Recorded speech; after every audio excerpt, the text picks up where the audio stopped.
मोदी सरकार ने एक आपदा के दौरान जब पार्लियामेंट चल नहीं रहा है, खाली कैबिनेट में पास करके जो 34 ईयर से एग्जिस्टिंग एजुकेशन सिस्टम है स्कूल से लेकर कॉलेज तक, उसको हटाते हुए एक नया व्यवस्था को लाया। ये नया व्यवस्था क्या है? ये जो न्यू एजुकेशन पॉलिसी जो सरकार कह रहा है, दरअसल ये वो व्यवस्था है जहाँ पे इस देश के गरीब बच्चे जिनके पास पैसे नहीं हैं, जिनको शिक्षा का ज़रूरत है आगे बढ़ने के लिए, समाज में एक बेहतर नौकरी और एक बेहतरीन व्यवस्था में अपना योगदान देने के लिए, अपने गरीबी से लड़ने के लिए, उन लोगों को ये शिक्षा व्यवस्था बाहर रखने जा रहा है। उनको एक्सक्लूड करेगा और सिस्टमेटिक तरीके से एक्सक्लूड करेगा। कैसे एक्सक्लूड करेगा?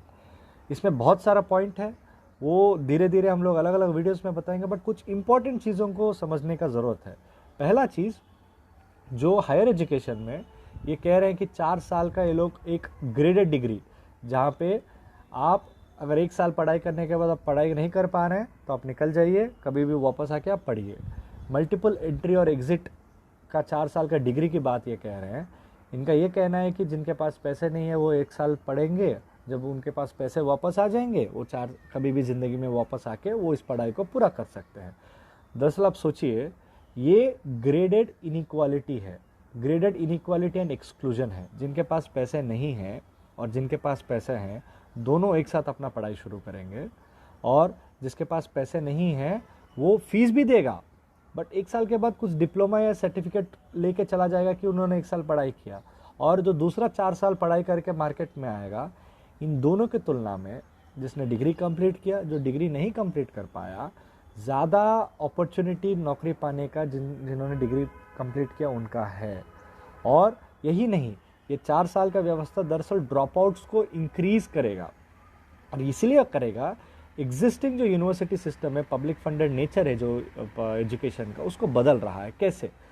सरकार कह रहा है कि करीब 55,000 छोटे कॉलेजेस, सरकारी संस्थानें हैं, और ये बहुत छोटे हैं, इसमें टीचर ढंग से नहीं है, इसमें बच्चे आते नहीं है पढ़ने के लिए। ये स्कूल व्यवस्था के लिए भी लागू है, कॉलेज व्यवस्था के लिए भी लागू है। इससे भी बड़ा सवाल जो निकल के आ रहा है वो है कि इन्हीं स्कूल एजुकेशन में जो लैंग्वेज स्ट्रक्चर था अभी तक, जो स्कूलों में अभी तक इंग्लिश मीडियम में पढ़ाई होता था, अब ये कहा जा रहा है कि 3 लैंग्वेज फार्मूला होगा लोगों के मातृभाषा में। हर क्षेत्र में 5वीं क्लास तक पढ़ाया जाएगा, हो सकता है तो 8वीं क्लास तक पढ़ाया जाएगा। इसमें एक खेल है।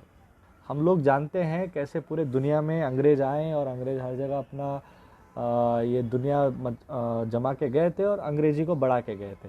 एक तरीके से मजबूरी था कि सब लोगों को अंग्रेजी सीखना था इस दुनिया में नौकरी पाने के लिए। अब हम ही इस देश के लोगों ने उस मजबूरी को हमने अवसर में भी बदला और नौकरियां पाया। अब जब उस दौर में दोबारा ये कहा जा रहा है कि मातृभाषा को लाना है, बिल्कुल मातृभाषा को लाना चाहिए, मातृभाषाओं को लेके पढ़ाई करना चाहिए, बट एक सवाल सरकार को लेके ये बनता है, अगर मातृभाषाओं में 5वीं क्लास तक पढ़ाई होगा तो क्या प्राइवेट स्कूलों में भी 5वीं क्लास तक ये पढ़ाई होगी, या ऐसा सिस्टम होगा कि सरकारी स्कूलों में मातृभाषा होगी और जिनके पास पैसे हैं वो अंग्रेजी स्कूलों में पढ़ाएंगे अपने बच्चों को, और दोबारा भेदभाव, दोबारा एक्सक्लूजन, दोबारा बाहर करो और बाहर रखो वाले पॉलिसी जो है उसको वहाँ पे भी इस्तेमाल करेंगे। इसका मतलब अगर एक गरीब बच्चा पढ़ेगा सरकारी स्कूल में मातृभाषा में, और दूसरे तरफ जिनके पास पैसे हैं वो अगर अंग्रेजी वाले स्कूल, प्राइवेट स्कूल में पढ़ाई करेंगे, तो आप खुद देखिए तुलना में इन दोनों में, जब वो दोनों स्कूल सिस्टम से निकल के आएंगे और जो पूरा सिस्टम बाहर अंग्रेजी की तरफ या बाकी भाषाओं की तरफ एक तरह से झुका हुआ है, क्या उन लोगों को मौका नहीं देना चाहिए? उनको ऑप्शन नहीं मिलना चाहिए? क्या उनको भी मजबूर करेंगे? या एक काम कीजिए, प्राइवेट स्कूल में भी अंग्रेजी बंद कर दीजिए, सब जगह पे मातृभाषा कीजिए।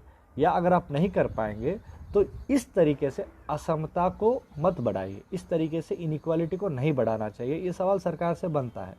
इतना ही नहीं, बल्कि एक अहम सवाल है जो पूरे इस ड्राफ्ट में जो कमी दिख रहा है वो है सामाजिक न्याय।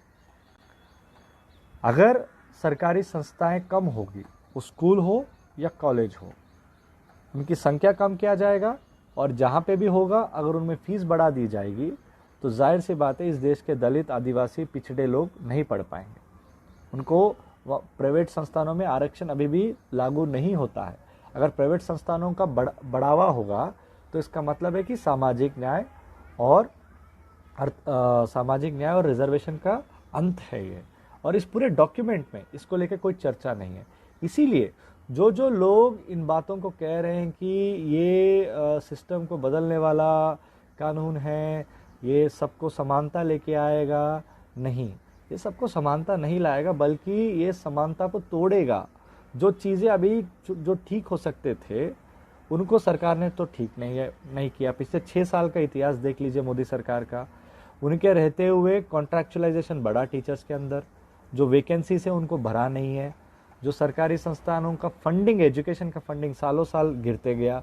अब सरकार कह रहा है नहीं हम अचानक 6% जीडीपी का खर्च करेंगे आने वाले दिनों में। भाई आपका इतिहास कहता है कि आप नहीं खर्च करते हैं, आपका इतिहास कहता है कि आप कॉलेज और स्कूलों को बंद कर देते हैं। आप अब कह रहे हैं कि वास्तव और भविष्य में आप इसको ठीक करने जा रहे हैं। हम तो आपको पीछे से ही तो जज करेंगे। और आपने सामाजिक न्याय को जो मौजूदा व्यवस्था में आपने लागू नहीं किया, और दूसरे तरफ अब कह रहे हैं कि सारे यूनिवर्सिटीज़ में एक एग्जामिनेशन होगा, एंट्रेंस एग्जामिनेशन। तब यूनिवर्सिटीज़ की हायरार्की बनेगी। जो टॉप यूनिवर्सिटीज़ है वो अपना फीस बढ़ाएंगे और गरीब और मजदूर बच्चे और जिनके पास पैसे नहीं है वो उसको हासिल ही नहीं कर पाएंगे, वो सस्ते कॉलेजों में पढ़ना पड़ेगा। इसीलिए हमें लगता है इस शिक्षा नीति को और समझना पड़ेगा। बट ये कुछ इंपॉर्टेंट पॉइंट्स है इस पूरी शिक्षा नीति का। जो एसेंस है वो है कि लोगों को बाहर करो और बाहर रखो। और शिक्षा के फील्ड में सरकार खर्चा नहीं करेगा, सरकार की जिम्मेदारी नहीं है, प्राइवेट की जिम्मेदारी है। प्राइवेट अपना नियम तय करेगा, प्राइवेट अपना फीस तय करेगा, सरकारी संस्थाएं भी अपना फीस तय करेगी, सरकार बस बैठा रहेगा। ये चीज़ खतरनाक है, इसको समझना पड़ेगा।